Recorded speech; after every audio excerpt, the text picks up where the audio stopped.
कोरापुट जिला अभिभक्त रणा समाज पक्षर आज लक आईबी ठारे साधारण बैठक अनुष्ठित। बैठक में अभिभक्त कोरापुट जिला रणा समाज विकास परिषद सभापति डम्बूर राम सिंह अध्यक्षतार अनुष्ठित होता।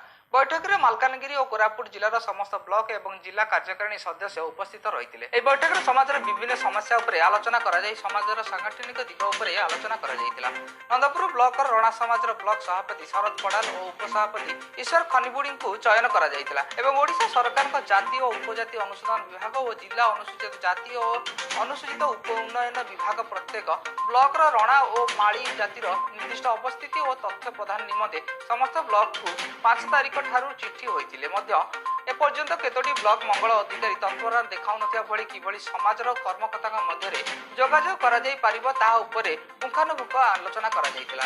आगामी दिन में यही सब कार्यगुड़िक किभली त्वरान्वित करा जाई पारिबो सेति निमंते समस्त ब्लॉक और जिलार कर्मकर्ता दायित्व प्रदान करा जायछि। पटांगुरु रवींद्र पटाल रिपोर्ट एकाम्र मीडिया। राउरकेला दलापोष रे थिबा एक घर